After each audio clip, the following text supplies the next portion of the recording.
Hello friends, welcome to my channel. நாம் இப்போது சூப்பரான விநாயகர் சதுர்த்தி ஸ்பெஷல் கொழுக்கட்டை எப்படி செய்யலாங்கிறத பற்றி பார்க்கலாம். இது பூர்ண கொழுக்கட்டை. இந்த கொழுக்கட்டைக்கான மாவு எப்படி ரெடி பண்ணணும் அப்படிங்கிற வீடியோ நான் ஏற்கனவே போட்டிருக்கேன்.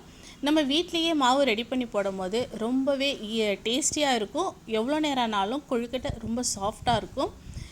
இந்த பூர்ண கொழுக்கட்டை ஏற்கனவே நம்ம கடலைப்பருப்பெல்லாம் வச்சு நம்ம ஒரு வீடியோ போட்டிருக்கோம். இதில் எள்ளு, வேர்க்கடலை, வெல்லம்லாம் சேர்த்து நம்ம சூப்பராக இது ரெடி பண்ணியிருக்கோம். இது எப்படி செய்யலாங்கிறத நம்ம குயிக்காக இந்த வீடியோவில் பார்த்துடலாம். நம்ம ஒரு பாத்திரத்தில் தண்ணி வச்சுருக்கோம். அதில் 2 டீஸ்பூன் தேங்காய் எண்ணெய் ஊற்றிருக்கோம். இந்த தண்ணி நல்லா கொதிக்கட்டும்.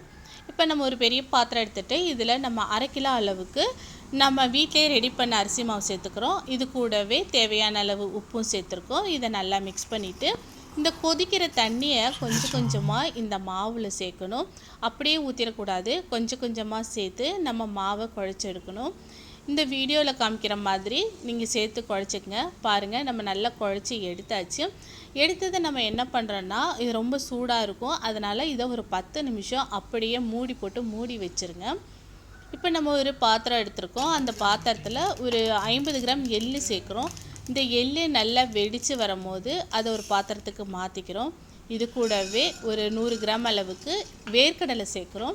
வேர்க்கடலையை நல்லா வறுத்து எடுத்து இதை ஒரு பாத்திரத்துக்கு மாற்றிட்டு அந்த தோலெல்லாம் நீக்கிட்டு இந்த வேர்க்கடலையும் எள்ளையும் சேர்த்து நம்ம அரைக்கணும். அடுப்பில் ஒரு பேன் வச்சுருக்கோம். இதில் 2 டீஸ்பூன் நெய் விட்டுருக்கோம். இதில் அரை மூடி தேங்காவை நல்லா துருவி சேர்த்துருக்கோம். இதை ஒரு 2 நிமிஷம் இந்த நெய்யில் நல்லா வதக்கிக்கணும். வதக்கிட்டு 2 ஏலக்காவை நுணுக்கி சேர்த்துக்கிறோம். சேர்த்துட்டு இதையும் வதக்கிட்டு ஒரு 100 கிராம் அளவுக்கு வெல்லம் இதில் சேர்க்குறோம். உங்களோட டேஸ்ட்டுக்கு தகுந்த மாதிரி கூடவோ குறைச்சல சேர்த்துக்க. இந்த வெல்லம்லாம் நமக்கு நல்லா கரைஞ்சி வரணும். இந்த வீடியோவில் காமிக்கிற மாதிரி நல்லா கரைஞ்சி வந்ததுக்கப்புறம் நம்ம அரைச்சி வச்சுருக்கிற வேர்க்கடலையும் எள்ளையும் இதில் சேர்த்துக்கிறோம். சேர்த்துட்டு இதை நல்லா மிக்ஸ் பண்ணிவிட்டு இது கூட நாம் 2 டீஸ்பூன் நெய்யும் சேர்க்குறோம். நெய்யும் சேர்த்து இதை நல்லா மிக்ஸ் பண்ணிவிட்டு இதை ஸ்டவ்வை ஆஃப் பண்ணிடலாம். ஆஃப் பண்ணிவிட்டு இது நல்லா ஆறட்டும். 10 நிமிஷம் கழித்து நம்ம மாவை ஓப்பன் பண்ணுறோம். இதில் கொஞ்சமாக நம்ம கையில் ஆயில் அப்ளை பண்ணிவிட்டு தேங்காய் எண்ணெய் தான் நான் அப்ளை பண்ணுறேன். அப்ளை பண்ணிவிட்டு இந்த மாவை ஒரு தடவை நல்லா நம்ம பிசைஞ்சு எடுத்துக்கலாம். நமக்கு உள்ளே வைக்கிற ஸ்டஃபிங் நல்லா ஆறிடுச்சு. அதை சின்ன சின்ன உருண்டைகளாக நம்ம உருட்டி எடுத்துக்கலாம். இப்போ நம்ம கொழுக்கட்டை ஆச்சு. நான் இதை மாதிரி இந்தோணியில் எடுத்திருக்கேன். இது உள்ளே நம்ம நல்லா தேங்காய் எண்ணெய் அப்ளை பண்ணிக்கணும். அப்போ தான் நமக்கு மாவு ஒட்டாமல் ஈஸியாக எடுக்க வரும்.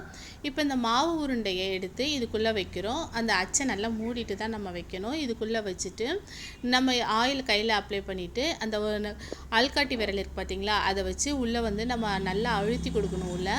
அப்போ தான் அந்த அச்சு நமக்கு கரெக்டாக விழும்.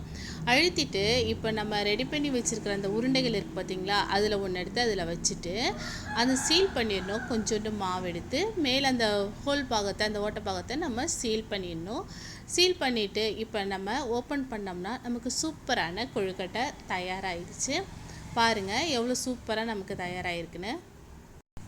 இதே மாதிரி நம்ம மீதம் இருக்கிறதையும் நம்ம ரெடி பண்ணி எடுத்துக்கணும். எடுத்துட்டு நம்ம இட்லி பாத்திரத்தில் தான் நம்ம இதை அவிக்க போகிறோம். சுடு தண்ணி வச்சுட்டு நல்லா தண்ணி கொதிச்சதுக்கப்புறம் நம்ம இட்லி தட்டில் துணி விரிச்சிட்டு தான் நான் வைக்கிறேன். வச்சுட்டு இந்த நம்ம ரெடி பண்ணி வச்சுருக்கிற இந்த கொழுக்கட்டையெல்லாம் அதில் வச்சுட்டு ஒரு 10 நிமிஷம் நம்ம இட்லி பாத்திரத்தில் வச்சு நம்ம வேக வச்சு எடுத்தாச்சு. பாருங்கள் எவ்வளோ சூப்பராக நமக்கு வெந்து வந்திருக்குதுன்னு. இப்போ நம்ம இந்த கொழுக்கட்டையை ஒரு பாத்திரத்துக்கு நம்ம மாற்றிக்கலாம். சூடாக தான் இருக்கும். நம்ம கொஞ்சம் ஆறுனதுக்கப்புறம் கூட எடுத்து நம்ம மாற்றிக்கலாம். இப்போ நமக்கு சூப்பரான, ரொம்ப சாஃப்டான, ரொம்ப டேஸ்டியான பூர்ண கொழுக்கட்டை ரெடி ஆகிடுச்சு. எவ்வளோ சூப்பராக வெள்ளை வெள்ளைன்னு இருக்குது பாருங்கள். இதை நீங்களும் ட்ரை பண்ணி பாருங்கள். ட்ரை பண்ணி பார்த்துட்டு ஃபீட்பேக் சொல்லுங்கள். இந்த வீடியோ உங்களுக்கு பிடிச்சிருந்துச்சின்னா ஒரு லைக் கொடுங்க. இந்த மாதிரி மேலும் நல்ல நல்ல ரெசிபி தெரிஞ்சுக்கணுமா, மறக்காமல் கீழே உள்ள சப்ஸ்கிரைப் பட்டனையும் பெல் சிம்பிளையும் அழுத்துங்க. தேங்க்யூ.